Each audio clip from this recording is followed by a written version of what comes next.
네, 안녕하십니까. 오늘 2022년 12월 24일 토요일입니다. 12월에 벌써 네 번째 주가 이제 끝났고요. 다음 주면은 드디어 그 징글징글했던 2022년도 마감을 하게 되는 것 같습니다. 네, 무엇보다 메리 크리스마스가 되셨으면 좋겠고요. 네, 그리고, 이제, 이번 주도 참, 뭐라고 말씀드리기도 좀 힘들고, 네, 다음 주도 거의 뭐 배당이 어쩌고저쩌고 하면 그냥 다 끝날 것 같습니다. 네, 그런 상황 쪽에서, 그러면 이제 2023년, 이를 바라보는 입장에서, 과연, 어떻게 대응을 해야 될 것이냐, 라는 부분들 생각이 많으실 거고, 올 한 해 생각보다 성과가 못 나와서 고민하고 계신 분들 많으실 거고, 다 좋습니다. 근데 내년에는 의외로 시장이 또 다른 변화가 나올 수 있다라는 쪽도 생각을 해보면서 또 다양한 얘기들. 근데 보니까 크리스마스예요. 그래서 오늘은 너무 길게 안 끌고요. 중요한 점들만 탁탁탁 짚고 그리고 다음 주에는 저희가 이제 또 30일이 제가 예고 드린 대로 좀 기술적 분석 강의 얘기를 찍을 거고요. 그럼 그거 올리고 그러면 또 그거 공부하셔야 될 거 아닙니까? 그러면 다음 주는 종목하고 시황 원래 두 가지를 찍는데 이걸 통합해서 하나로 만들어서 너무 제가 숙제만 많이 드리면 그것도 그렇죠. 하실 일도 많을 텐데. 그래서 다음 주는 아마 종목 관련된 단타를 그러니까 단기 매매 관련된 영상 한 세 가지 올라갈 것 같고요. 그리고 거기다가 또 주간 정리하는 또 주간 투자 전략 종목과 시황 합쳐서 하나 이렇게 올라갈 것 같습니다. 미리 안내를 드리겠습니다. 네, 그런 쪽에서 이제 이번 주 시장 정리를 해봐야 되겠죠. 정리를 하나마나 뭐 그냥 보고 있으면 답답합니다. 네, 이렇게 진행이 되는 시장에서 활로가 뭐 있나라는 생각도 드는데 일단 가장 먼저 저희가 체크하는 게 관련된 또 지표들이죠. 이제 먼저 가장 먼저 체크하는 게 달러화입니다. 달러 인덱스 기준으로 보게 되면 지금 상황이 어떻게 와 있느냐? 내려갑니다. 달러 약세 뚜렷합니다. 이제 지금 한 104 정도 되죠. 104가 일단 이탈은 되는데 지난번에 말씀드려서 이제 중요한 가격대 라인들이 지금 이탈을 하고 있습니다.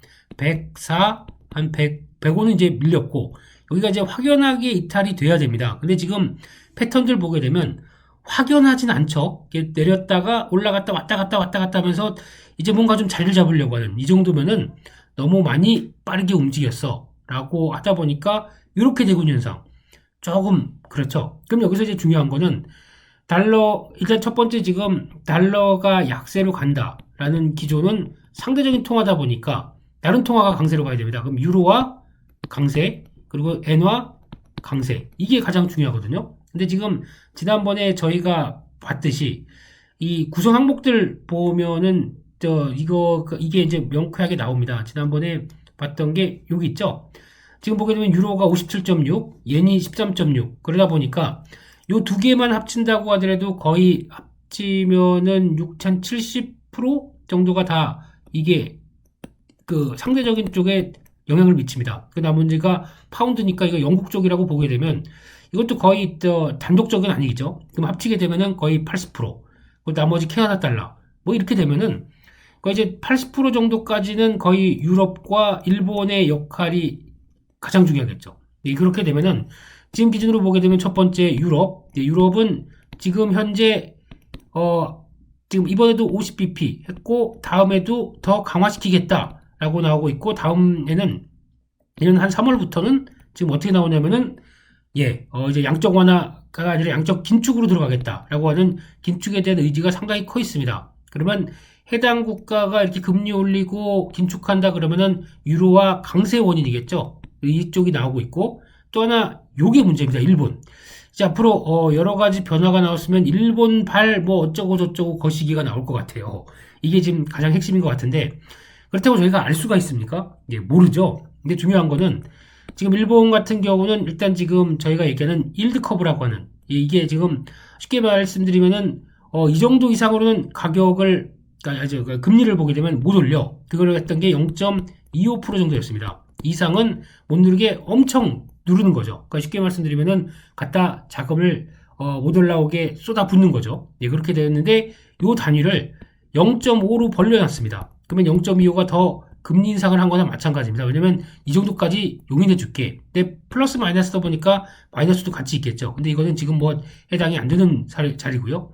이거를 내년 1월달 가게 되면 더 올릴 수 있겠다라고 지금 바라보고 있습니다. 왜냐면 지금 그렇게 비둘기의 시조새라고 얘기하는 구로다 총재가 지금 임기가 만료가 됐습니다. 거기다가 아베 선생님 그렇죠. 예, 지금 약간 운명을 달리하셨고 그러다 보니까 지금 그런 쪽에서 새롭게 일본 쪽에서 자리 차지하는 쪽에서 구로다만큼이나 비둘기인 사람이 어디 있을까라고 하다 보니까 아웃되기 시작하게 되면 다음은 정책이 약간 그동안 끌어왔던 거와 반대로 정상화. 게다가 그렇게 봤는데 지금 일본의 CPI라고 하는 물가 수준을 보게 되면 3.8%까지 나옵니다. 보통 2%대를 우리는 원해라고 했는데 3.8이면은 이거 바로 액션이 들어가야 되거든요. 중앙은행이. 그럼에도 불구하고 지난번 구로다 선생님께서는 그럼에도 불구하고 우리는 이게 표현을 어떻게 했냐면은 일본 경제가 좋아진다라고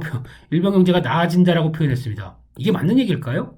이게 일본이 경제 체력이 좋아져서 물가가 오른다? 이거는 예, 아닙니다. 절대. 이거는 외부 요인에 의해서 발생한 거죠. 그러니까 이제 전 세계 글로벌 그 물가 충격들이 나오기 시작하면서 영향을 같이 끼친 거다라고 하게 되면 좋은 거 아닙니다. 이걸 보고 있는 일본 입장 쪽에서 이런 부분이 좋다라고 표현하게 되면 그냥 둘까요? 네, 이거는 2% 이상으로 오다 보니까 관리해줘야 됩니다. 그러면은 실질적인 금리 인상이 나갈 가능성이 높다라고 하게 되면 여기서부터 이제 문제가 발생하는 거죠. 그럼 문제라기보다 그동안 저희가 얘기했던 엔화는 그냥 항상 싸. 그러니까 엔화를 보고 뭔가 베팅을 한다라고 하게 되면 잠깐 말씀드렸던 N저가 계속된다라고 하게 되면 이거를 싼 N을 빌려서 이걸 빌려가지고 그 다음에 다른 쪽으로 투자를 하기 시작합니다. 그리고 차라리 싼 N을 빌려서 미국 자산에 투자를 한다. 이것도 오히려 기회가 되겠죠. 그리고 아니면 또 보다 보니까 이거 한때 또 미국 어차피 N에 대해서 관리를 계속 싸게 가기 시작을 할 거니까요. 그러면 그 밖에 나머지 뭐 솔직히 뭐 코인 이런 거 했을까요? 이건 모르겠습니다만 뭐 이런 자산이나 나머지 또 어떤 부동산에 투자했다라는 쪽을 볼게요. 그러면 지금 모든 자산들이 지금 고점에서 떨어져 있는 마당에 그래도 엔저는 계속 될 거야 하고 뭐 그냥 버티면 돼 라고 했는데 이걸 기반으로 했던 게 이제 엔저가 아니라 엔화가 올라가기 시작합니다. 그럼 어떻게 될까요? 이걸 기반으로 자산이 움직였던 거는 정리가 돼야 됩니다. 그러면은 자산도 팔고 엔도 갚고 이중고가 나오겠죠. 그러면 자산의 가격에다가 더 하락을 부는 꼴이 됩니다. 이게 지금까지 나왔던 엔저가 바뀐다. 이것도 거의 지금 구로다 총재와 함께 일본이 아베노믹스를 끌어왔던 게 거의 이것도 한 10년 가까이 되는 것 같지 않습니까? 10년 넘게, 한 10년, 20년? 뭐 가까이 끌어오던 이런 상황들이 지금, 한순간에 엔저가 무너지기 시작하면서 나오는 이런 변화들. 부동산은 더 고생을 하겠네, 잘못하게 되면. 이런 게 지금 앞으로 벌어질 수 있는 하나의 부담이다. 라는 쪽에서 지금 시장에서 긴장을 하고 있는 거죠. 근데 이게, 결국에는 그래요. 이렇게 막 이어가는데, 하고 있는데, 하락은 진행이 되는데, 뭐 때문이라고 얘기를 못 합니다. 이런 현상이 되는 게 대표적인 N저가 움직이건, 특히 N캐리라고 그러잖아요, 이거를요. N캐리 자금. 그러니까 N캐리가 움직일 때, 그러면 자산이 막 올라갑니다. 외국인들이 사요. 뭐가 좋아서 사는지 전혀 이해를 못 합니다. 대부분이 이렇게 나온 가능성이 많고, 반대로는, 뭐 별 얘기도 없는데 주가가 계속 빠져? N캐리가 청산되는 거죠. 요즘 제가 보기에는 미국 주식, 특히 나스닥 주식들이 지금 저렇게 움직이는 게 특별히 뭐가 안 좋다고 얘기를 할 수가 있는 게 없거든요. 그냥 핑계 대면 연준이 그냥 저희가 지금까지 되었던 거죠. 연준이 어떻게 됐고 시장 분위기 또 며칠 전에는 좋은 거는 악재였다가 안 좋은 것도 악재였다가 뭐 이래요. 다 악재예요. 근데 요게 좀 작용하지 않나. 지금 알게 모르게 이런 현상입니다.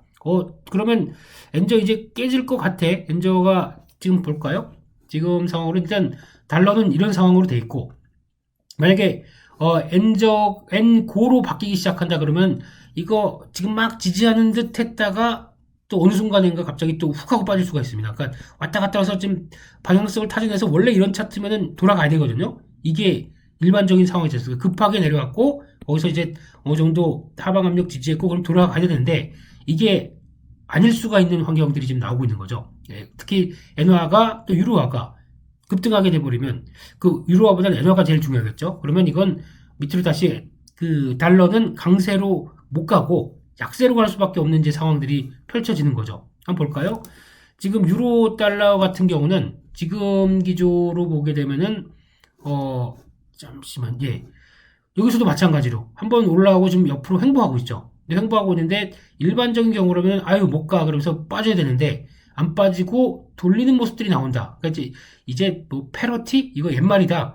1달러 이건 한때 그랬지. 그러니까 달러가 강하다 보니까 아유 유로화 하나랑 막 바꿀 수 있는 시절까지 있었네. 이게 어떻게 보면 약간 또 역사로 남을 수밖에 없는 상황들이 될 수 있을 거고요. 그럼 이제 돌아간다라는 쪽으로 보게 되면 가장 중요한 거 지금부터 봐야 될 거는 달러 엔화입니다. 이 동향들이 제일 중요하겠죠.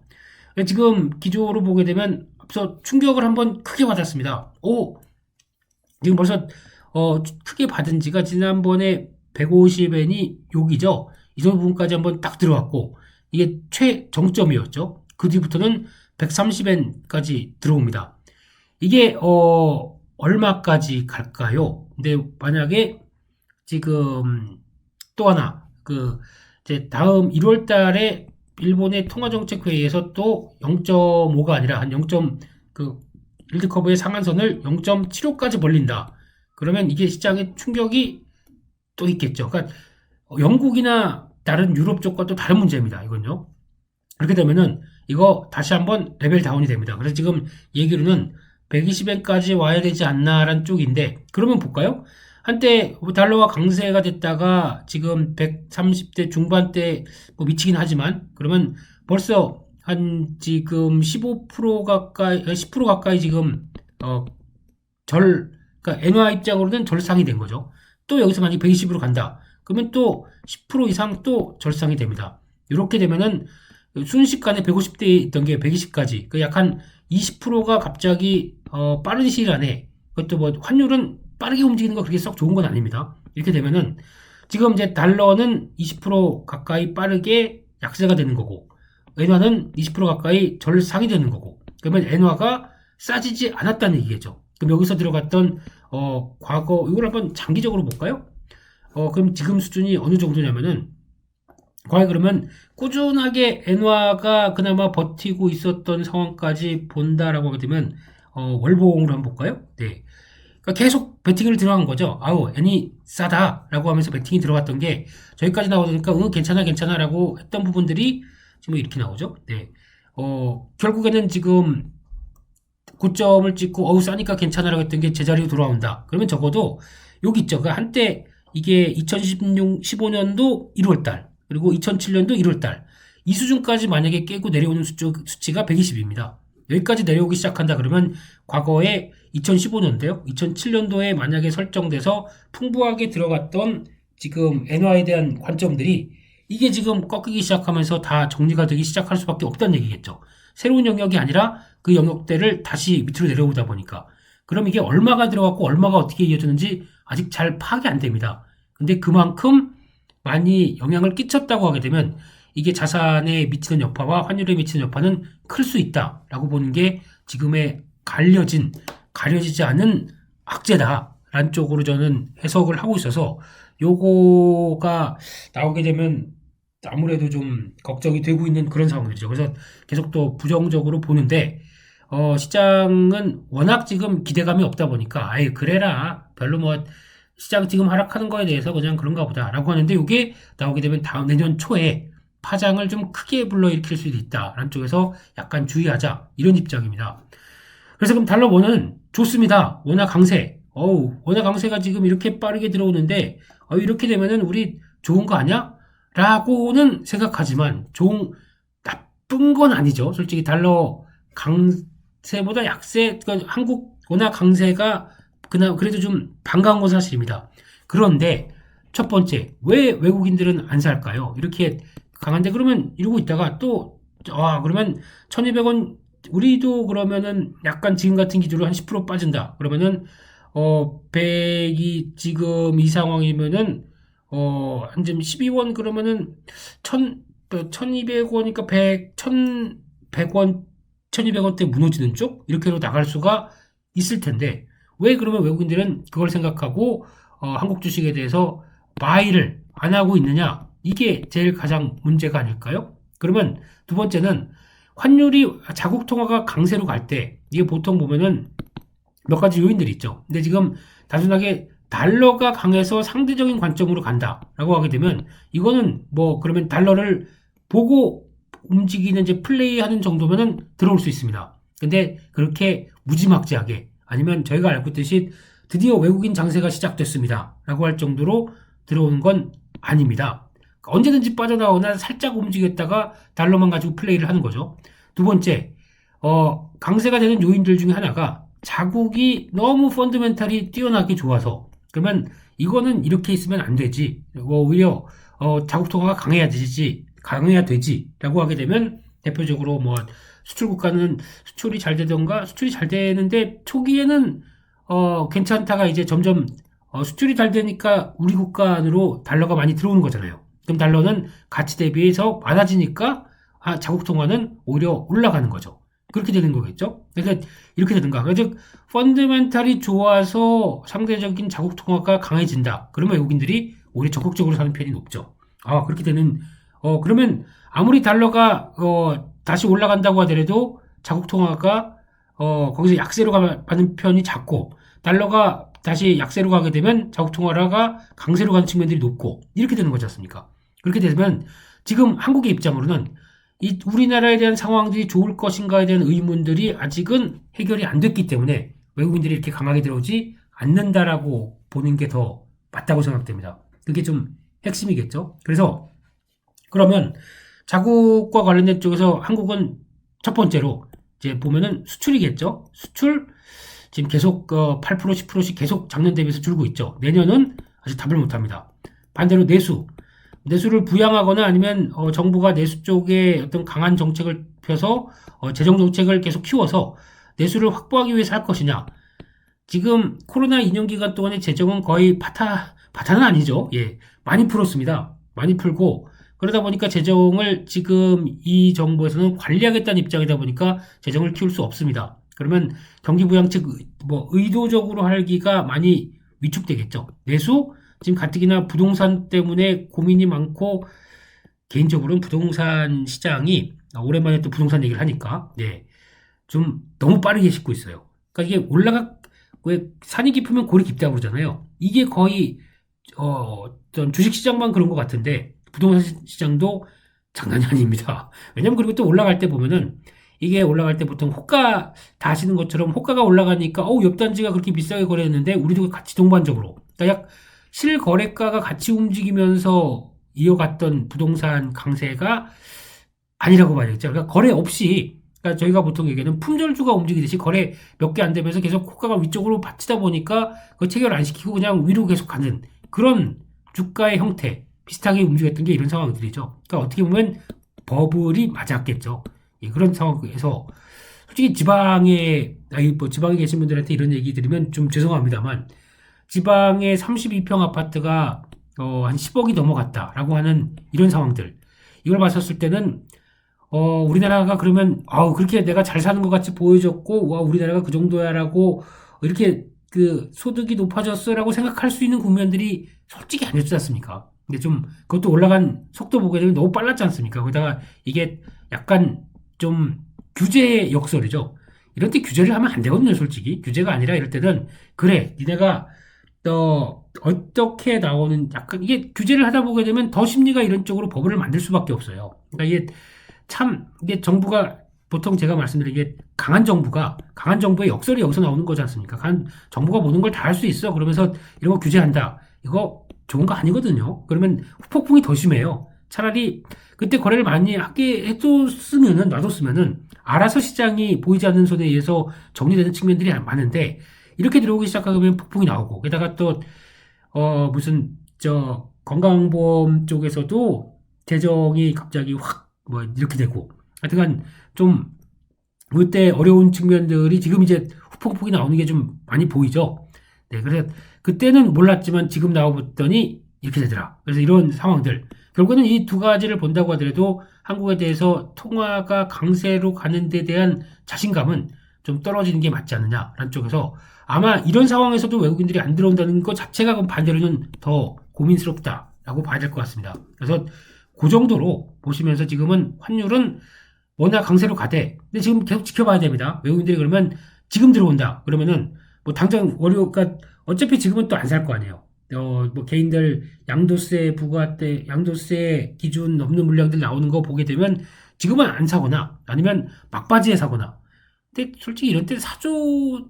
다 환율도 이렇게 가고 있고 환율도 워낙 강세. 그리고 이제 개인 매물 일시적으로 나오겠다. 그러면 그것도 받을 만도 한데 왜 외국인들이 안 사느냐에 대해서 저는 지금 고민이 많습니다. 충분히 받아보고 그러면 차라리 원화 강세 계속 가서 환차익 한번 노리고 그러면 27일 날 배당납 기준일 끝나고 그 다음에 나오게 되면 바로 이제 원점으로 돌아가려고 시도할 텐데 그럼 이거랑 싸게 나오는 거 받아다가 그냥 바로 1월 달에 그냥 넉넉하게 팔면은 그래도 환차익에 뭐 한 마이너스 5, 아니 플러스 5%에서 시세 차익까지 하게 되면 한 10%는 남는 게임 할 수 있지 않나라고 생각하는데 이거보다 더 수익률이 좋은 시장이 있다고 생각하는 건가 보죠. 네, 그런 것과 외국인들이 움직이지 않는 거에 대해서는 참 고민입니다. 그럼 이제 저희가 알고 있는 뭔가 다른 게 있지 않나라는 쪽으로 또 생각이 바뀌어지는 거죠. 그래서 이렇게 된다라고 하게 되면 결론적으로는 지금 워낙 강세가 돼도 주식시장은 거의 좀 그렇다라는 쪽으로 보셔야 될 것 같습니다. 두 번째, 가상화폐는 지금 당장 제가 얘기 안 드린다고 했습니다. 지금 그러면 또 하나 아쉬운 거는, 그동안의 변화가 몇 개가 나온 게, 첫 번째, 금리는, 그러니까 보통 이게 저희가 알고 있듯이 비트코인은, 그러니까 비트코인 대시 US 달러입니다. 그러니까 쉽게 말씀드리면, 달러와 함께 비트코인을 같이, 상대적인 관계로 지금 바라보고 있는 상황들이거든요. 그러면은 달러가 그 약세로 갔을 때 비트코인이 약세로 가게 되면 비트코인이 올라가야 되죠. 이번에는 달러가 올라가다 보니까 비트코인이 약했습니다. 그럼 이번 같이 만약에 그러면 첫 번째로 봤을 때 달러가 약세로 가는데 왜 비트코인은 안 움직이는가? 이것도 하나의 좀 의문이죠. 두 번째, 금리도 한때 10년물 국채 금리 한 4.5가 4.5, 4% 이상으로 가다가 이번에 일본발 얘기 나오기 시작하면서 지금 쭉 밀렸다가 나오기 전이죠. 나오기 전에 밀렸다가 다시 국채 가격들이 반등을 한다고 하더라도 3.8대. 그러니까 즉 지난번에 금리도 또 정점을 한번 찍었다가 실세 금리입니다. 찍었다가 내려갔다가 하는 과정. 만약에 금리가 하락하게 되면 비트코인도 움직여야 되거든요. 움직인 거 볼까요? 지금 기껏해야 18,000달러였습니다. 이게 지금 결국에는 돌아가는 보통 보면 이 정도까지 돌아갔었어야 됐어요. 한 2만 달러 근처까지 돌아갔었어야 이제 비트코인도 정상적으로 작동하는구나 라고 생각을 할 텐데 요게 다더라고요. 달러가 약세가 나와도 금리가 떨어져도 지금 전혀 반응을 안 하는 비트코인을 봤었을 때 이거에 대한 지위가 많이 흔들렸다라고 생각이 들고 있고 이러면은 결국에는 뭐 이런 건 다 필요 없습니다. 아예 기준금리 자체가 변하기 시작하면서 유동성이 다시 공급되는 현상까지 나와서 그 풍부한 유동성이 다시 시장을 끌어올리는 또 하나의 조건이 돼야 비트코인이 움직입니다. 지금은 아직은 결론적으로는 하면 안 된다. 이쪽으로 다시 말씀을 드리고요. 그런 상황 쪽에서 지금 또 하나 이제 상품시장 쪽에서 좀 봐야 될 게 몇 가지 있습니다. 금입니다. 그러면 아까 말씀드렸듯이 그러면 지금 위험자산에 대한 지위를 한때는 어떤 비트코인이라고 하는 디지털 금이 움직였는데 그러면 이게 위치가 바뀌지 않을까? 그러면 달러가 약세로 갔었을 때 지금 금이 움직이지 않을까라고 보다 보니까 금이 움직여요. 상대적으로 금이 지금 움직이는 여파 11월 때부터 이제 달러가 고점을 찍기 나오다 보니까 이제 비트코인이 안 움직이는 거 골드가 역할을 하기 시작합니다. 이게 지금 중요한 변화죠. 그리고 생각보다 견조합니다. 그러면 이게 과거 어떤 변화를 보여줬나? 일봉이 아니라 지금 이게 쪽이죠. 예, 그러면 지금 한 월봉상으로 좀 길게 볼까요? 그러면 지금 금은 한때 지금 온스당 2,000달러 가다가 지금 한 또 이만큼 1,600달러까지 오다가 이제 살짝 올라옵니다. 그러면 오른 게 거의 없네요. 그러니까 상대적으로 인플레이션 때 금이 했던 역할을 생각해 보게 되면 이게 더 낫지 않나. 그러니까 적어도 한 2,000달러대는 다시 시도하는 게 맞지 않나라는 생각이 듭니다. 그래서 오늘은 제가 미국 관련된 종목들 관심 종목 하나 추가시켰습니다. 그건 조금 이따가 말씀드리고요. 그런 쪽의 금의 동향도 좀 지켜보자라고 봐야 될 것 같고요. 또 하나가 이제 중요한 게 굴인데, 예, 지금부터는 다 이제 원자재 관련된 쪽입니다. 원자재 관련된 쪽을 보면서 이제 눈길이 가는 거는 첫 번째로는 이제 가장 저희가 알고 있는 중국이 리오프닝 한다. 중국이 리오프닝 한다. 라고 하게 되면 첫 번째로 타겟이 이제 두 개가 맞춰집니다. 첫 번째는 저희가 얘기하는, 지난번에 이건 강조드렸었죠. 리오프닝을 하는데 아직 교역국 상대 쪽에서 생각보다 다 경기 위축이고 유럽은 아직 경기가 좋지 못하고 미국은 이제 꺾인다 라고 하게 되면 적극적으로 우리가 경기 부양을 할 수가 있겠느냐 라는 여러 가지 의문이 많다 보니까 먼저 얘기 나는 건 내수 소비. 중국도 마찬가지로 지금 어떤 산업 GDP 구성이나 산업 구조를 보게 되면 소비가 50%가 넘습니다. 그러니까 적어도 반 정도는 아직까지 산업 관련된 쪽에서 내수 소비 쪽으로는 50%는 담당할 수 있기 때문에 이를 집중 육성한다. 그러면은 이게 영향을 끼치겠다라고 바라보고 있습니다. 그러면 소비를 하기 위해선 사람들이 돈이 있어야 되겠죠. 근데 중국은 좀 특이하게 지난 다른 코로나19 기간 동안의 국가들은 돈을 현금으로 그냥 아예 줘버렸습니다. 직접 손에 쥐어줬죠. 써라. 근데 중국은 그러지 못했습니다. 그런 아직 그 정도의 여력들은 안 됐다고 봐야 될 것 같고요. 그러면은 소비 쿠폰을 줍니다. 이거 아무 쓸모 없습니다. 솔직히 쿠폰 줘봐야 이걸 가지고 아니 돈이 자체가 없는데 돈이 없는데 90% 할인한다고 내가 살 수가 있을까요? 물론 이제 살 수는 왜? 근데 그러면 이거보다 직접적으로 실업률을 낮추는 어떤 정책이 나오면서 그러면 실업률 낮추는 것과 지금 가장 중요한 이제 부동산을 해결해야 될 문제가 나옵니다. 이 두 개가 부동산 문제 지금 거의 중국도 저희가 뭐 아직 해결됐다고 보긴 힘들죠. 그럼 이거를 하려면 기존의 붓을 대충 그냥 끌어내서 덮어야 됩니다. 덮으려고 무지 이제 대출해주고 부동산 사라고 막 여러 가지 또 여러 가지 뭐 중앙부터 지방까지 정부까지 다 이제 소비책이라고 봐야 되겠죠. 쏟아져 나오고 거기다가 실업률 끌어올린다. 아직까지는 누가 뭐라고 해도 이 부동산이 지금 그동안에 그러면 정체가 됐겠죠. 정체되거나 상당히 폭이 안 좋았겠죠. 그러면 이거를 살리는 쪽으로 나온다. 그러면 이게 어떻게 연결될까라고 해서 봤을 때 그래서 왜 시진핑 주석이 네옴시티라고 하는 네, 이런 쪽도 적극적으로 가서 사우디아라비아 얘기를 하고 했는지가 이해가 살짝 되긴 합니다. 뭔가 프로젝트를 끌어내야 돼요. 그러면 직접 가서 사우디아라비아랑 얘기하고 그래서 그때 금액으로 한 32조 가까이 뭐 계약을 체결했다고 하는데 이게 나오다 보니까 우리나라 네옴시티가 한불 푹 꺾였지 않습니까? 이거 중국하고 손잡는데 그럼 중국하고 손잡으면 우리 안 해. 왜냐면 워낙 그냥 저가 경쟁과 뭐 다 아시잖아요. 중국하고 경쟁 안 하려고 하는 거. 네. 근데 이렇게 나오기 시작하게 되면 중국 입장으로 보게 되면 그러면 이제 사람들 보내서 거기서 이제 삽을 쥐어주고 이래라. 그 더운 나라지만 그래도 가면 더 주겠다. 그거를 끌어내주고 변화가 나오면서 하게 되는 이런 여러 가지 프로젝트들 앞으로 많이 진행이 되겠죠. 이런 쪽으로 나와서 내수를 끌어올리는 하나의 지표 쪽으로 삼게 되면 내수가 이제 좀 움직이는데 하나의 역할을 하겠죠. 두 번째는 산업 쪽인데 이쪽은 아마 본격적으로 과거처럼 아주 강하게 부양을 하기는 좀 힘들 겁니다. 앞서 말씀드렸던 교역 상대국들이 아직 위축되는 상황들이고 게다가 이거를 또 강하게 드라이브를 걸게 되면 어떤 현상이 나오면 물가를 또 자극해버립니다.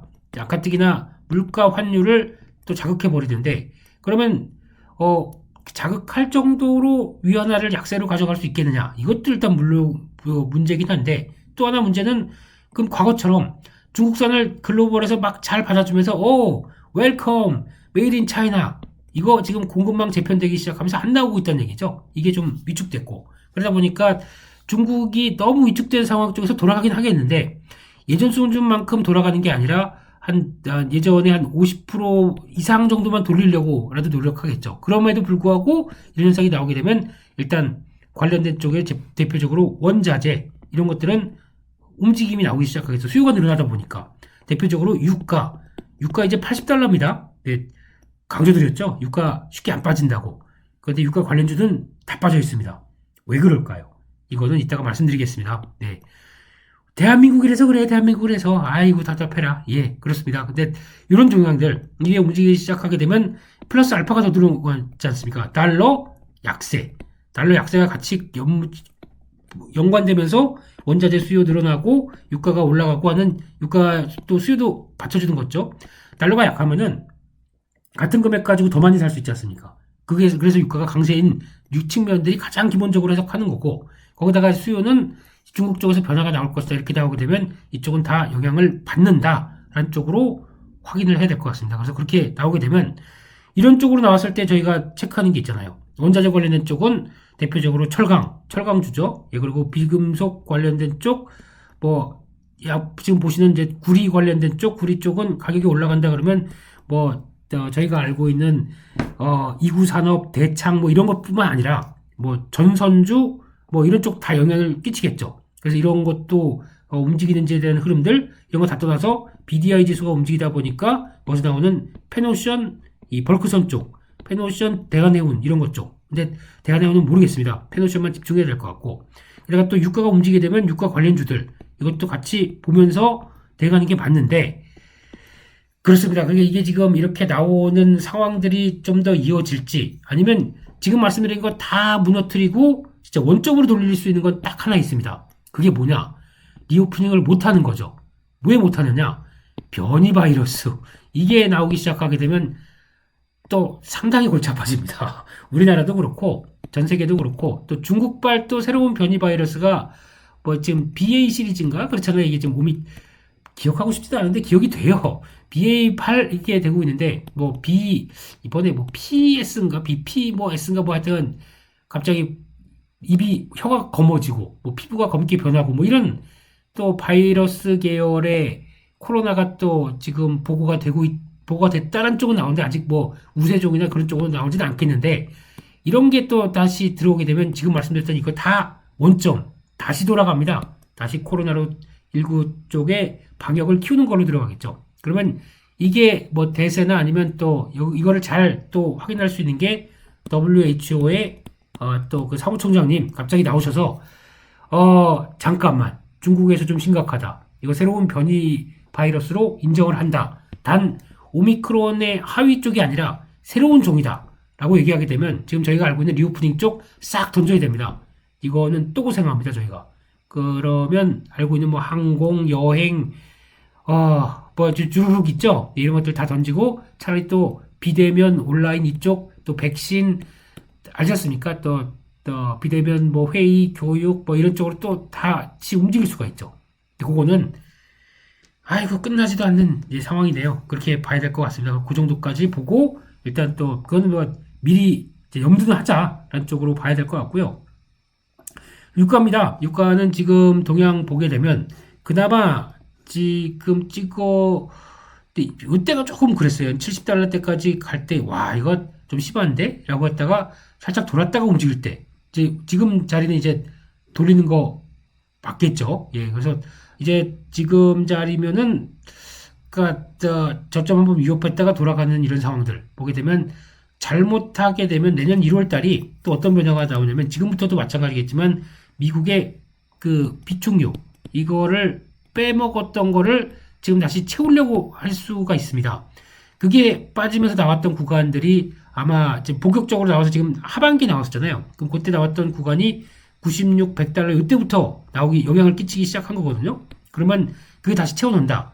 역순이겠죠. 그러면 적어도 그 사이에 물가 안정 부분과 여러 가지를 기억을 하고 또 그 사이에 LNG 가격이 좀 많이 밀렸습니다. 그럼 이게 대체되는 것까지 하게 되면 적어도 한 90달러대 근처까지는 또 돌아가는 게 아니냐라는 쪽으로 생각할 수 있을 것 같겠죠. 그래서 그 정도는 염두를 하면서 유가는 또 반등한다라는 쪽에 변화 보셔야 될 것 같습니다.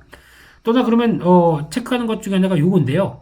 상하이 철강 선물 가격 요거 이제 또 중요하게 봐야 되겠죠. 진짜 중국이 리오프닝 하면서 돌아오는 게 맞나라고 보게 되면은 이게 맞는지 안 맞는지. 근데 지금 역사적인 상황으로 보게 되면 요것도 눈여겨볼 필요 있습니다. 이게 결국에는 중국이 그 봉쇄 정책을 하면서 급하게 한 6천대 갖고 있던 게 4천이 깨졌지 않습니까? 거의 반토막 정도까지 나올 정도로 상당히 심각한 타격을 하락분들이요. 예. 6,000달러 했던 게 4,000달러가 되면 그렇게 되겠죠.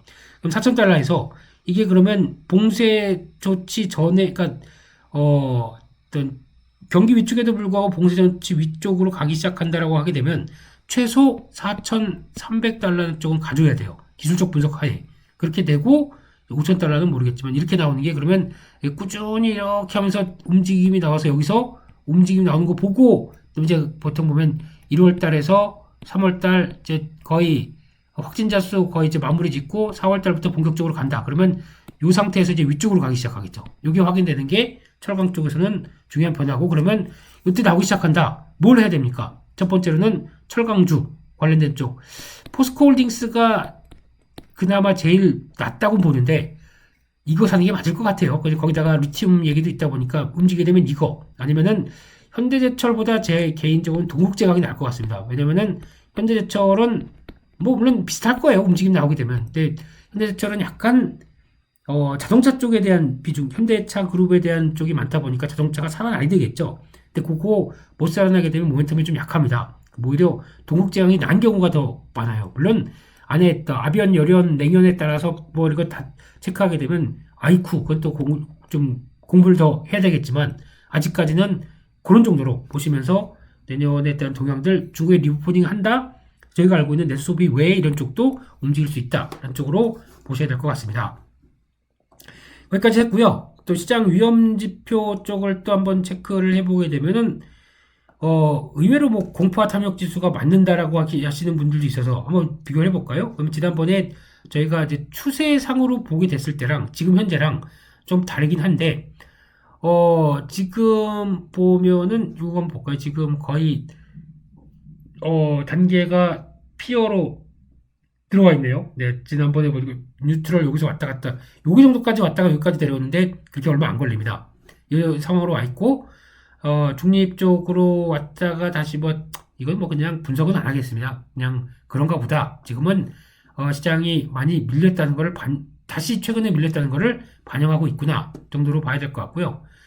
빅스는 뭐 이거는 그냥 참고만 하겠습니다. 이제는 너무 지난번에 자세하게 너무 분석했기 때문에 기조만 보게 되면 지금 자리에서 일단 돌아서는데 20대에서 돌아서는데 지금 자리와 함께 보게 되면은 거의 20대 왔다 갔다 하면서 위쪽을 타진하고 있는 단계들. 네, 그래서 아직 뭐 쉽게 이탈은 안 하고 기회만 되면 움직이려고 하고 있는 상황들. 20대 전후반. 이거는 또 눈여겨봐야 될 것 같고요. 그 밖에 장단기 금리차 요거 마지막으로 보고 또 정리를 해보게 되면 지금 현재 장단기 금리차는 뭐 개선이 조금 됐죠. 지난번에 이제 약간 단기 금리가 반영을 못하고 요게 그러니까 결국에는 반영이 쉽게 말씀드리면은 그 일본발 나왔던 여러 가지 변화가 요거를 만들었다고 봐야 될 것 같습니다. 좀 그나마 긍정적이긴 한데 내용상으로는 긍정적이지 않은 거. 이게 핵심인 거죠. 아직까지도 장단기 금리차 역전인 거. 2년물이 지금 보니까 쭉 올라가다가 정체 또는 하락은 뭐 같은 하락을 한다고 하더라도 하향 속도보다 10년물이 움직이는 속도가 더 빠릅니다. 이렇게 되겠다 보니까 이 개선되기 시작하는 거죠. 그래서 아마 2년물이 하락보다 10년물의 움직임들이 좀 더 낫다라는 얘기는, 그럼 이제 경기와 관련된 쪽으로 움직이냐 이건 아직 잘 모르겠습니다. 근데 근간이 10년물이 움직인다는 얘기는 그동안 장기적으로 바라봤던 일본이 깨어나고 있다, 일본이 정책이 변한다에 대해서 반응을 했던 것 같아요. 그렇게 됐었을 때 나오는 변화, 요거는 좋습니다. 그나마 지금 상황으로는 괜찮습니다. 이런 쪽으로 괜찮다기보다 그나마 한숨 돌릴 수 있다 라는 쪽이지, 아직 해결해야 될 상황은 많습니다. 네, 올라와야 되겠죠. 마지막으로 하이리 채권 스프레드인데요. 이쪽은 하향 안정화되어 있습니다. 그래서 지금 미국이 아직 신용 리스크와 관련된 부분들 쪽으로 본다라는 거는 아직 그렇게 크게 부각받지 않고 있죠. 거의 뭐 4대 중반대에서 왔다 갔다 할 정도라고 하게 되면 4.5%가 한 요 정도쯤 되죠. 그러니까 5%가 한 요 정도쯤, 네, 그 정도 밑에서 관리가 되고 있다라고 하게 되면 큰 걱정은 아직은 없다라고 보는 게 맞지 않나 싶습니다. 그래서 여기까지 해서 전반적으로 말씀드렸고요. 한번 쭉 살펴봤습니다. 근데 지금 이제 내용들은 뭐 자꾸 또 부정적인 거, 우울한 거 말씀드려서 좀 죄송하긴 한데 그게 현실이다라고 다시 한번 말씀드리고요. 코스피 지수하고 미국 지수하고 동향을 한번 보겠습니다. 일단 보기 전에 조금 눈길이 간 게 대만입니다. 대만은 쭉 밀렸다가 55일선 지지가 나옵니다. 누구는 그 밑에서 밀려가 있는데 누구는 지지하고 차이가 뭘까요? 이렇게 돼 있다는 거. 만약에 대만은 버티는 기조가 원래 이게 정석일 것 같아요. 그러니까 한국이나 대만이나 이게 이렇게 가는 게 더 맞지 않나. 한국 같은 경우는 가다가 계속 쌍국가 만들고 의도적으로 부러뜨리고, 대만은 가다가 벌써 201선이죠, 이게. 네, 대만 201선, 한국은 뭐 거의 제가 알기로 요 정도쯤 돼 있을 겁니다. 근데, 그거 못 가는 건 이해하는데, 55선 맞고 다시 지도에서 이렇게 쭉 올라간다 그러면 대만은 괜찮아요. 무슨 나쁘지 않습니다. 근데 이거 이탈한다. 이제 문제겠죠? 네, 뭐 욕해봐야 뭐가 있습니까? 한국의 특성이죠. 네, 그 저질스러운 정치적인 정책들, 네, 거기까지만 하고요. 홍콩 지수 보겠습니다. 홍콩 지수, 그래도 지금 돌파하려고 무지 나오고 있는 이런 자리들, 또 가다가 저희가 잘 보는 거 있죠. 요런 크로스 중요하다. 예, 3일선과 13일선이 만나는 요런 크로스 중요하다. 일단은 튀죠. 튀는데 어떻게 될지 모른다. 이런 자리들이죠. 이때도 되게 중요한 게, 낙폭 큰 다음에 가다가 3일선, 13일선 밑에서 돌아오고 55일선까지 이런 자리. 이거 그냥 배팅 99% 해도 됩니다. 제가 아는 배팅은 너무 좀, 90%? 네, 90% 정도 배팅해도 됩니다. 이거, 이런 자리에선 선물 옵션 할 때도 콜 옵션을 강하게 배팅해서 이날, 한 3일만 먹는다. 이거 수익률이 얼마인지 아세요? 네. 양봉이 3일, 그러니까 보통 이게 퍼센트로 봐야 돼요. 퍼센트로 만약에, 그날 내가, 콜옵션 배팅을 했다. 그러면 이제 5,800, 거기다가 이 정도까지 나온다. 6,500. 거의 지금 700포인트가 지수상으로 10% 이상이 움직였으면은, 솔직히 콜옵션이요. 네. 15배 나옵니다. 100만원, 1000만원 그렇게 못하죠, 근데. 솔직히, 1000만원 투자했으면은, 순간적으로, 1000원짜리, 2000원짜리까지 많이 결제됐을 가능성도 있다 보면 더 클 수도 있죠, 배수가. 네. 근데, 이렇게 나옵니다. 엄청난 또 한 번의 랠리를 그대로 몸으로 막 느껴가는 거죠. 근데, 네, 갑자기 또 파생 얘기를. 네, 그래서 홍콩도 아직 분위기 나쁘지 않고, 상해종합지수 더럽죠. 네. 거의 지금 코스피 지수가 상해종합지수 따라가려고 그래요. 유사하게 지금 진행이 된다고. 55일선에 지지 못하고 밀리는 거, 55일선에서 계속 지지하는데 거의 이렇게 되는 거. 그러면, 유사성은 10시 반에 중국 증시와도 영향을 끼치는구나. 체크하셨죠? 이렇게 나가야 될 것 같고요. 일본 쪽은 이제 엔화가 바뀌어서 나오다 보니까 이거 이어지는 거면은 일본은 따로 갈 것 같습니다. 엔화 흐름들 보면서 따로 갈 것 같고. 그러면 이제 미국 쪽인데, 다우 볼게요. 다우는 거의 대만과 비슷하게 가고 있죠? 대만과 비슷하게 55일선 지지하면서 약간 돌릴 듯 말 듯한 이런 자리 나쁘진 않습니다. 나쁘진 않은데, 배팅을 해본 뒤 오래 걸린다. 이거는 별로 안 좋은 상황이죠. 지지하고 벌써 하나, 둘, 센 거는 3일 안에 돌아야 됩니다. 근데 지지는 계속 하다면, 그래, 뭐 지지는 하는데, 한번 지켜볼게. 어느 쪽으로 튀는지는 아직 모르겠어. 하지만 튄다게 되면 보통 저희가 알고는 55일선 지지하고 오래 이렇게 횡보를 한다고 하더라도 위로 갈 확률이 6, 아래로 갈 확률이 4 이렇게 봐야 됩니다. 그게 55일선에 대한. 근데 이게 이렇게 오래 걸리게 되면 그때부터 이제 왔다 갔다 나온다고 하더라도 이게 각도가 이게 플랫한 게 아니라 약간 처지는 상황이 나오죠. 그럼 그때부터는 바뀝니다. 아래로 갈 확률이 7대 3 이런 식으로 바뀌게 되겠죠. 그런 것도 체크를 하시고, 파생강이 아닙니다. 차라리 그냥 ETF를 레버리지나 그 인버스로만 만약에 매매를 한다. 그러면 그때 이게 그렇게 갭 차이가 클 정도로 차라리 우리나라에 3배짜리가 있었으면은 그런 전략은 써도 돼요. 그러니까 근데 잘 모르겠는데 지금 이 자리에서 지진을 하고 있는데 아직 모르겠다. 근데 움직이는 움직일 것 같아요. 근데 아까 말씀드렸던 거점에서 55일선이 약간 밑으로 가면서 좀 하향되겠다라고 하게 되면 그 곧버스죠. 곧버스 3배짜리를 사는 겁니다. 하락에 좀 더 배팅을 하는 거니까. 근데 위쪽으로 가게 되면은 아직 그건 확실하지 않다. 그러면 레버리지 정도 2배짜리죠. 2배짜리를 올라갈 때는 2배짜리, 하락하게 하면 3배짜리 이렇게 샀다가 하는 거 확실하다. 그럼 이거 정리하고 일로 물 타야죠. 불타기를. 아니면 이게 맞다 그러면 이거 정리하고 이걸로 불타기를 가든가. 이렇게 해서 뭐 매매를 하는 것도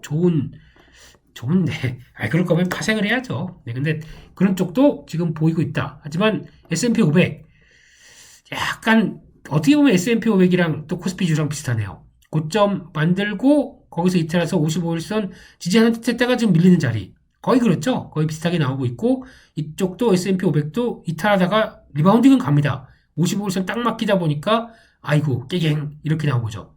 이렇게 되면은 이런 상황 쪽에서 55일선 저항이 안착을 못한다. S&P 500으로 보면은 3,800, 3,900 여기 안착을 못한다. 그러면은 또다시 저 밑에까지 열어놓을 수밖에 없는 이런 상황들, 기술적인 상황들입니다.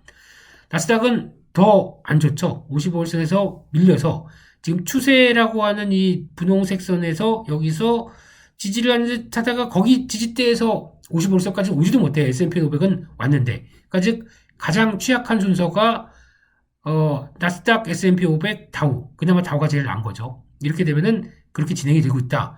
라는 쪽이 지금 보여지는 상황이고, 왜 제가 1300이 연합인포맥스에서 터치하면 안 되느냐라고 말씀드렸던 거는 다 아시죠? 네, 이 정도면 이제는 이게 보면 이럴 때 같은 경우는 13일선을 밑에서 터치합니다. 3일선 따라서 움직이다 보니까 터치하게 되면 가겠다는 의도가 보고 있는 이 크로스가 나오기 시작하는 이런 점들. 그러니까 이거는 물론 이제 올라서 그랬지만 크로스가 났다라고 하게 되면 붙어볼 수 있는 거거든요. 이런 자리들. 그런데 지금은 반대입니다. 13일선을 한번 위에 터치하고 지금 꺾이는 거지 않습니까? 그러면 여기서 3일선 따라서 쭉 하향되는 쪽으로 이번 저점들이 깨진다. 이거 좋은 시도가 아니거든요. 그러면은 다시 한번 3일선 따라서 그냥 하향으로 길로 갑니다. 그럼 각도가 또 중요한데 3일선 지금 각도가 지금 이 상황이라고 하게 되면은 이런 각도들 있죠. 이런 각도들 급하게 빠지는 각도들과 거의 유사하게 닮아 있기 때문에 여기서 각도를 3일선에 돌리지 못한다라고 되면 이건 이탈하고 만선 붕괴되는 건 시간 문제라고 봐야 되겠죠. 그게 진행될지는 아직은 모르겠습니다. 아직은 살짝 더 봐야 되긴 하겠는데 그렇게 썩 좋지 못하다라는 쪽에 대한 변화라고 봐야 될 것 같고요. 또 그렇게 되면은 왜 또 밑을 더 안 좋게 보냐면은 월봉입니다. 55개월 선을 지금 저희 보통 얘기하면은 이거 월봉이다 보니까 거의 비슷하게 맞아 들어가야 돼요. 처음으로 이탈한 게 요 55개월 선 첫 번째, 한 번, 두 번, 세 번. 그러니까 즉 10월 달에 처음 지지하기 시작하게 되면 제가 3이라고 말씀드렸지 않습니까? 이럴 때 갔다가 바로 돌릴 수 있던 거는 그냥 한 번에 닿자마자 팍 튀는 거고, 지금은 받자마자 튀긴 튀었는데 그 다음 달에도 터치하고 그 다음 달엔 또 위협하고, 이거 좋은 시도일까요? 아닐까요? 55일선을 앞두고 가장 중요한 거 3일 안에 월봉이니까 3개월 안에 턴하는 게 확인이 돼야 됩니다. 그게 마지막이 지금 이번 12월입니다. 근데 이걸 봤었을 때 지금 기조로 보게 되면 이게 55개월 선이 얼마냐면 이게 수치가 지금 안 나오네요. 거의 1300입니다. 그래서 왜 1300을 이탈하면 안 되느냐라고 얘기했던 상황들이 이해가 되시지 않나. 이거 이탈하게 되면 좀 밑에 하락도 그렇고 하락과 변동이 폭발되는 상황입니다. 다 아시잖아요. 코스피 지수도 월봉상에서 이거 한번 위축가 빠르게 내려왔다. 그럼 돌리긴 합니다. 돌리긴 하는데 돌렸다가 위로 시도했다가도 보면은 어디에 맞죠? 여기 잘 보시게 되면은 3개월선 근처에 맞죠? 그리고 다시 또 밀립니다. 밀렸다가 리바운딩 되고 하는데 또 55개월선이 중요한 자리죠. 갔는데 가다가 또 다시 내려오고. 여러분 지금 자리가 코스피 지수는 2400이 제 중심선이라고 말씀드렸죠. 요걸 위냐 아래냐에 따라서 앞으로 상대적으로 큰 변화가 많이 나올 것 같아요. 근데 지금 하향 이탈했습니다. 이번 달에. 이걸 보고 그냥 좋게 바라볼 수 없는 상황들이죠. 그러면 이거에 대한 여파가 지금 또 잘 보게 되면 월봉산으로 보게 되면 3개월 선의 하단부가 지금 2283. 네, 요거 올해 종가가 이탈하게 되면은 그 12월 월봉이 이탈하게 되면은 조금 좀 그렇죠. 무겁게 되겠죠. 네, 이런 상황들 확인해야 될 것 같고요. 거래 이런 거 신경 안 쓰겠습니다. 또 하나 체크해야 될 게 오랜만에 나왔다 이격도. 이거는 말씀드렸죠. 저희 이격도는 지수 이격도 봅니다. 그리고 55일선. 그러니까 이격도가 두 개가 있습니다. 단순히 있고 지수가 있는데 보는 건 지수로 보시는 게 좋습니다. 그래야 단수는 너무 왔다 갔다 하는 게 빠르고요. 지수화 시켜야 움직임들이 거의 따라할 수가 있는 상황들입니다. 솔직히 이거는 이격이 한 105까지 갔었습니다. 이런 달이. 그리고 또 약간 쌍봉을 잘 말해주는 거죠. 쌍봉에 대한 혹시 안 됐으면 좋을 텐데 쌍봉이 아니다라고 생각할 수 있을 정도면은 이게 여기가 아니라 이격을 거의 적어도 유지를 하던가 움직여야 되는데 이렇게 나오면은 네 아쉽게도 아닙니다. 그러면은 백선 중심에서 왔다 갔다 하는 게 나와야 되거든요. 그것도 이탈하기 시작합니다. 보통 보면은 올라갔다고 하더라도 백선 위에서 움직이는 폭이 나오는 거와 지금 나오는 이격도의 동향들 거의 유사하지 않으신가요? 네, 지금 여기서 이탈되는 모습들이나 움직이는 거, 지금 이탈되는 모습들이나 움직이는 거 계속 잘못하게 되면은 이런 거 한 방 또 나올 수 있다는 걸 좀 암시하는 이런 자리들. 지금 이격도가 100 근처입니다. 그렇게 되면 55일선과의 지수화된 이격도가 아직까지는 그게 크게 벌어지지 않아서 아직 방향에 대해서 고민하고 있는데 슬슬 멀어져가는 이런 국면들. 네. 불편하죠. 아직까지 돌림이 나와서 그래도 요 위쪽에서 변화가 나오기 시작해야 되는데 아직 지금 이걸 따지기에는 긍정적으로 보기엔 좀 어렵다는 것들. 그래서 이런 상황들 쪽에서 이제 12월을 맞습니다. 그러면 1월 달을 받을 때도 아직은 고민이 많겠죠. 연봉으로 한번 크게 보겠습니다. 연봉으로 크게 보게 되면은 혹시나 이제 지난 이제 미국도 마찬가지고 한국도 마찬가지고 어떤 변화가 나오든 간에 월봉상에서 이제 또 충격을 받게 되게 나오게 되면은 어디서 끝날지 모르겠는데 여기서 이제 중요한 비밀 중에 하나가 나오기 시작하는 게 그거죠. 그러니까 지금 연봉입니다. 연간으로 바라본 연봉이요. 그러면 한번 충격이 크게 나온 해 그게 다음에는 어떻게 됐나요? 보통 보면은 크게 충격이 나왔다. 그러면은 바로 움직임이 나오기 시작하죠. 크게 충격이 나오네 그 다음에 충격 나오네 그 다음에 충격 나오네 그 다음에 적어도 버티려고 합니다. 충격 나오네 그 다음에 네 양봉이겠죠. 그런데 그러면 내년 할만해 라고 보는 게 아니라 다음에 나올 때 보면은 대부분 어떤 현상이 나오냐면은 꼬리를 이렇게 달기 시작합니다. 마찬가지죠. 그러면 충격이 나왔음에도 불구하고 그 여진이 남아있다. 근데 이 상태로 나오게 되면 거기에 거의 연결이 되다 보니까 상반기, 1분기 이런 쪽으로 연결돼서 거기 영향을 끼칠 수가 있겠죠. 마찬가지로 충격받고 한 번 더 여진이 보통 그 자리가 시가로 해서 확 달린 게 아니라 그랬으면 이런 패턴이 나오겠죠. 근데 그게 아니라 지금 약간 한 번씩은 뭔가 주춤주춤하게 뭔가 변화가 나오죠. 요때 잘못하면 다 죽어요. 요런 때. 그것도 아마 과격하게 나오게 되면. 그러니까 즉, 다음 연도 초에, 그러니까 한 번 충격이 심한 해는 그 다음에는 양봉이 나올 가능성이 높다. 그런데 양봉의 가능성이 높은데, 그거 나오기 전에 초기에 나오고 있는 이 꼬리 달림을 만드는 과정. 한번 확 미는 거죠. 밀었다가 돌아가려고 시도하는 모습들이 나왔을 때, 그거 잘못 걸리면은 죽는다라는 거를 보여주고 있는 거죠.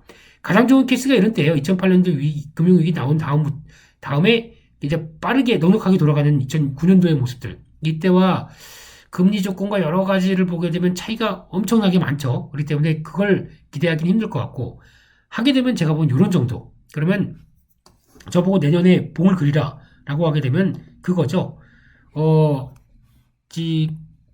그냥 예측하는 겁니다. 여기다가 꼬리를 좀 달아주고 양봉을 붓는데 요 정도쯤. 왜 양봉인데 왜 이 색깔로 하고 있나요? 네. 그러면 요런 양봉들 그래서 요 정도 이렇게 나오지 않을까.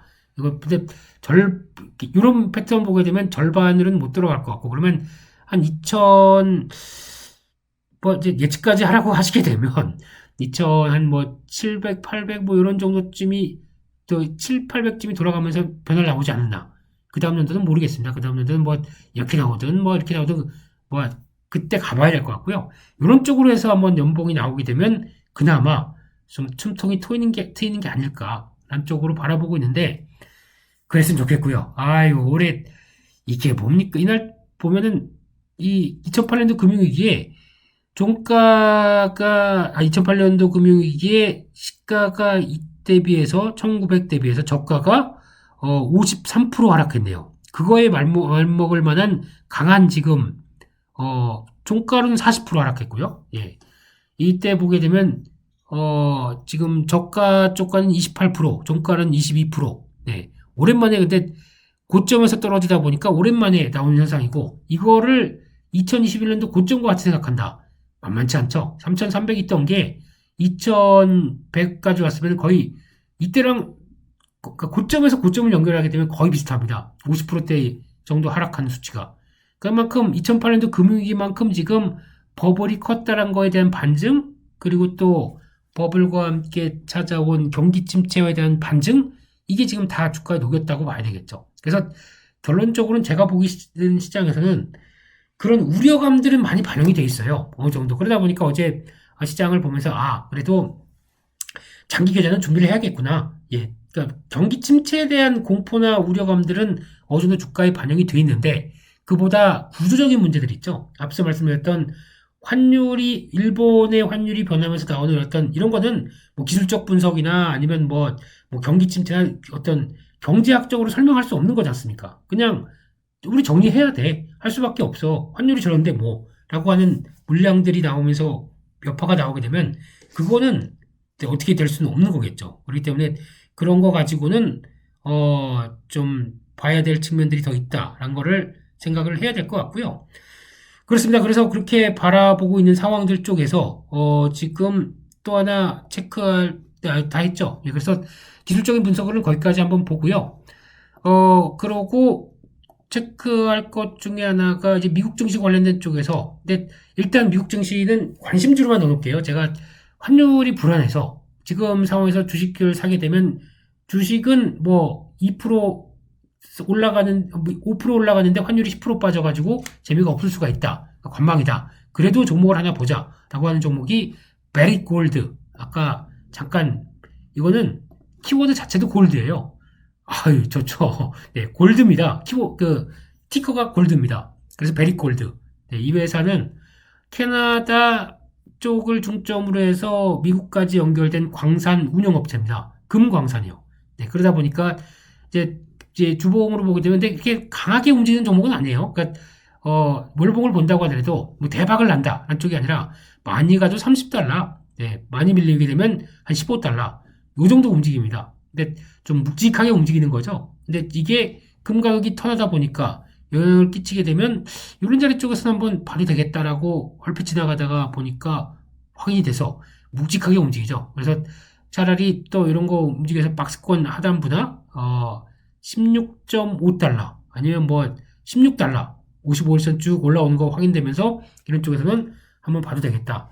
저는 차라리 안전자산에 대한 금리 더 부각을 받을 가능성이 높지 않느냐 쪽에서 한 종목을 더 포함시켰습니다. 그러다 보니까 미국 주식도 좀 약간 묵직한 쪽으로 돌아가죠. 나머지 종목들 한번 점검해 볼까요? 트레스 오션이 살려주고 있더라고요. 계절을. 네, 나머지 온세미도 재미없고 네, 이걸 손절할까 하다가 에이 모르겠다. 그냥 둬보자. 뭐 큰 금액들도 아니고 또 스콜피오 탱커스 유지가 되는데 유로나브가 조금 더 약간 주춤하고 있죠. 이런 쪽으로 보게 되면 그나마 트랜스오션을 한번 여기 들어올 때 지지한 것 같아서 불타기를 조금 더 해봤어요. 근데 아니나 다를까 환율 감안하게 되면 이만큼의 수익보다는 한 10몇 프로짜리가 좀 꺾이죠. 네, 근데 여전히 그래도 미국 계좌에서는 가장 수익률 좋은 쪽으로 나오고 있고 조만간 5달러 넘어가게 되면 100% 날 것 같아요. 네, 종목당으로는. 네, 나머지가 그 정도 못 따라오다 보니까 그냥 커버하는 정도. 베리골드는 개인적으로는 올라갈 때 따라가고 싶지는 않고요. 혹시나 뭐 턴하게 되면 모르겠는데 이러면 또 이제 크로스가 한번 나오겠죠. 3일선, 13일선 크로스. 네, 그럼 그거 나올 정도면은 한 16.5달러, 17달러 밑에서 자리 보자. 라는 쪽으로 살짝 편입시키려고 하고 있습니다. 절대적으로 지금 미국 증시는 이제 환율 걱정해야 된다. 환율이기 때문에 지금은 매매 적극적으로 안 한다. 이게 지금 제 원칙입니다. 이렇게 봐야 될 것 같고요. 저보고 테슬라를 얘기를 하라고 한다면 저희 모델로 보게 되면 유동원 이사님이 저희 모델에서 저도 저희 모델이라고 썼습니다. 이거를 팔아야 될까요? 사야 될까요? 월봉입니다. 네. 이게 이렇게 되기 시작하게 되면 회귀로 돌아오죠.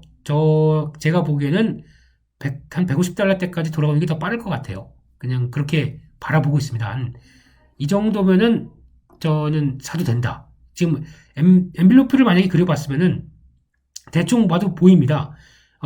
한 지금 1차에서 2차 사이 정도, 1차는 깨졌고요. 한 요 정도쯤 돼서 깨졌을 것 같고 2차는 아직 안 왔고 그 사이쯤 왔는데 그거 보고 적용해서 한번 해볼까 하다가 에이 뭐 됐습니다. 뭐 지금 한국 주식 매일 매매하는 것도 정신없는데 그래서 테슬라는 기술적으로는 저도 이제 베팅 가능하다 이렇게 보고 있는데 근데 그런 건 있어요. 그러니까 주식이 하락하게 되면 악재만 계속 나오고 하락하는데 거기다가 뭐 그런 거 있죠. 그러면 그 악재를 보면서 또 전문가라고 하는 사람들은 거기 따라 맞춰서 앵무새처럼 얘기하는 이게 무슨 전문가입니까? 전문가는 그냥 보고 있다가 코멘트 할 것도 없어요. 그냥 코멘트 할 것도 없고 너무 많이 아니면 빠지는데 기술적인 구간까지 들어왔다.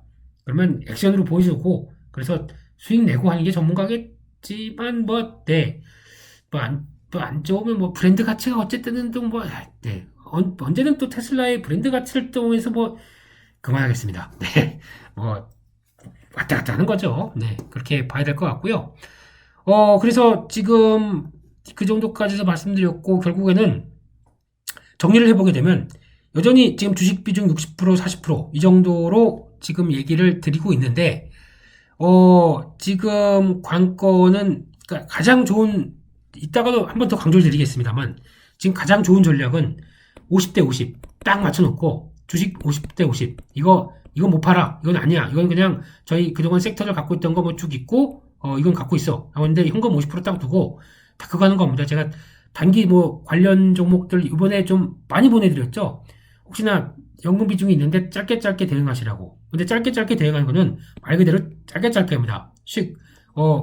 종목들 쭉 제가 몇 종목, 세 종목, 네 종목 말씀드려도 가다가 움직이는 거 아니면 저희 툴에 의해서 확인되는 것들 가지고는 대응하세요. 하는데 절대 1박 2일이나 아니면 길게 이거 해서 지금부터 시작이니까 쭉 가는 이런 쪽으로 말씀드린 종목들이 전혀 아닙니다. 네, 단기 트레이딩 아이디어 이렇게 공지사항으로 보내드린다는 얘기는 말 그대로 단기예요. 그러니까 오늘 안에 움직인다 그러면 오늘 안에 정리하고 근데 얼만큼을 목표를 삼는지 제가 모르겠지만 저희 기준에 보게 되면 움직이게 되면 얼만큼에서 정리해야 되는지 다 나와 있지 않습니까? 그래서 그걸 위해서 이미 다 말씀을 드린 거고요. 엔빌로프 1차나 2차까지 들어온 2차는 이건 잘 모르겠는데 한 1차에서 2차 정도까지 들어오는 정도나 아니면 움직여서 1차까지 딱 들어온다. 그냥 수익 챙기세요. 아니면 이런 것도 싫다. 샀는데 그냥 3% 이상 5% 사이만 나온다. 무조건 팔겠다. 예, 그렇게 하세요. 왜냐면 현금을 놀지 말고 활용하자는 입장 쪽에서 말씀드린 거니까요. 그리고 지금 시장이 종목은 완전히 죽진 않았습니다. 어제 같은 그런 험한 장에서도 코스닥이 2% 이상 하락하는 험한 장에서도 안 죽었습니다. 죽지 않았기 때문에 그러니까 완전히 종목이 꺾였다고 보기는 좀 힘든 것 같아요. 그렇기 때문에 이런 걸 본다고 하더라도 매매는 가능하다. 근데 저 대표님 이런 거 저 못하겠어요. 그냥 이런 거 말고 그냥 좀 안정적인 뭘로 할 수 없을까요? 네. 그걸 대비해서 또 만들어드린 게 텐베거지 않습니까? 텐베거 종목들 조금씩 모으세요. 그러면 이런 거 다 못하겠고 안 되겠어요. 그러면 텐베거 종목들 텐베거스러울 수 있는 종목들로 말씀드린 것들 그런 거 살살 하락할 때마다 모아가고 그랬다가 근데 중요한 거는 이런 엔빌로프 닫는다 그런 거는 분명히 싸게 산 거는 관리해 주셔야 됩니다. 예, 정리해 주셔야 돼요. 그렇게 하고 챙기고 그 다음 그건 기계적으로 하셔야 돼요. 그래서 그러면 내가 매매가 주식을 좀 길게 끌고 갈 수 있는 저희는 길게 안 끌고 가겠습니다. 다시 한번 이거 가지고 또 다른 분과 이런저런 또 블로그에서도 이런저런 얘기도 막 하는데 그분을 폄하하는 내용은 아닙니다. 예. 저희는 그러면 올라갈 때마다 이렇게 다 끊어내서 수익 챙겨야 되나요? 라고 문의하셨던 아이디가 생각이 안 나는데, 예. 분도 제가 자세한 얘기를 이것저것 들긴 했지만, 네, 저는 그게 좀 맞다고 생각합니다. 놔두면 뭐합니까? 다시 밀리는데. 또, 지나고 나게 되면, 예에서 만약에 이렇게 올라가서 이 종목이 만약에 100% 났다고 쳐보세요.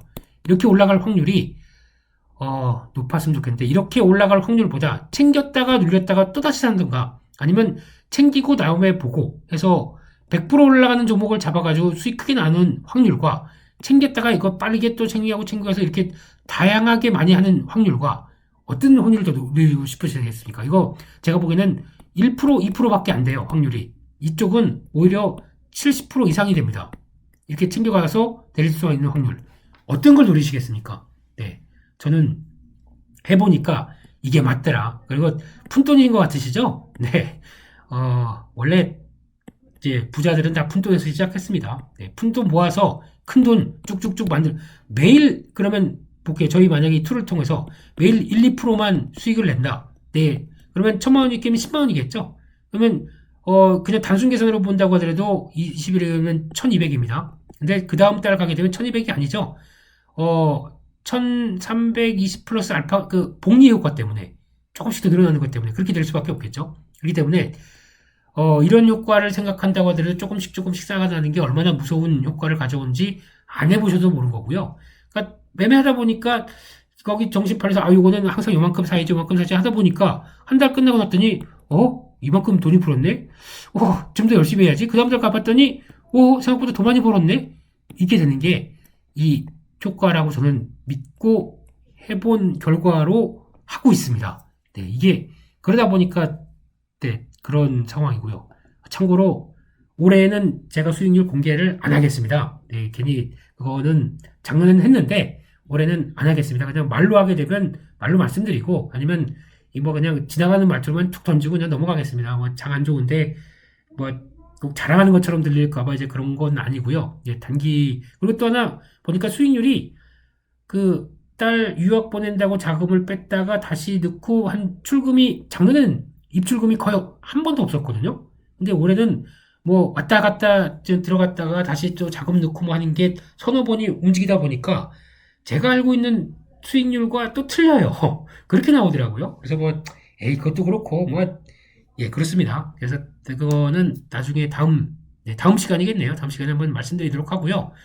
그래서 60% 40% 정도 맞춰가고 하지만 내년은 1분기 이후에는 변동폭 크겠지만 서서히 변화를 가져가야 되겠다. 그래서 지금 혹시나 연말에 자금 들어오거나 그렇게 되면은 지금 뭐 장기 계좌나 아니면 자금은 준비하세요. 현금은 지금 준비. 왜냐면 내년은 생각보다 낮다. 한 1분기 정도나 아니면 좀 짧게 고생을 하게 되면 그 다음엔 낫다 생각을 하고 있습니다. 그래서 그거는 준비하고 만약에 지금 기준으로 삼아 볼게요. 1억을 매매하셨는데 오늘 짧게 한다고 그랬는데 길게 하네. 1억으로 매매하셨는데 지금 손해가 한 30% 났다고 쳐볼게요. 그러면은 7천 정도가 되겠죠. 7천 정도를 가지고 지금 기준은 한 저희 기준으로 보게 되면 7, 6, 42, 한 4천 정도 이제 주식 지금 2천 정도 현금 이렇게 현금 되겠죠. 근데 아니 3천 정도 현금 3천 2천에서 왔다 갔다 하는 정도 이거 되게 있는 상황 쪽에서 3천 정도 현금이 있으면 그럼 얼마를 더 해야 될 것인가 뭐 이런 고민도 나올 수 있겠죠. 근데 제가 보기에는 요 정도 그러니까 즉 지금 1억이니까 처음에 들어갔던 거에 깨진 게 30%니까 3천만 원이 손해본 거잖아요. 3천 손해본 거. 그러면 손해본 금액 정도 아니면은 지금 현재 주식을 갖고 있는 정도 요 정도를 추가로 시켜주는 게 좋을 것 같습니다. 그 정도가 그러면 이제 거의 다시 시작하는 게 1억이죠. 그러면 7천에서 1억을 만드는 것보다 다시 1억을 가지고 1억 3천을 만드는 게 훨씬 더 그나마 수월합니다. 7천에서 1억 만들려고 되면 50% 수익 내자는 거잖아요. 1억에서 다시 1억 3천 만들려면 30%만 수익 내면 됩니다. 그래서 현금 효과를 좀 더 준비하시라라고 말씀을 드리는 거예요. 근데 현금 또 깨먹을까봐 두려우시죠? 또다시 손해보실까봐. 네. 그렇게 안 되게 하겠습니다. 그렇게 짧게 말씀드리겠습니다. 네. 이상으로 정리를 하고요. 비장한 마음으로, 네. 종목 코너 바로 시작을 하도록 하겠습니다. 네. 지금 시황 코너 했고요. 시황도 좀 길었습니다. 네. 종목 코너로 다음 시간에 다시 뵙겠습니다. 잠시만요.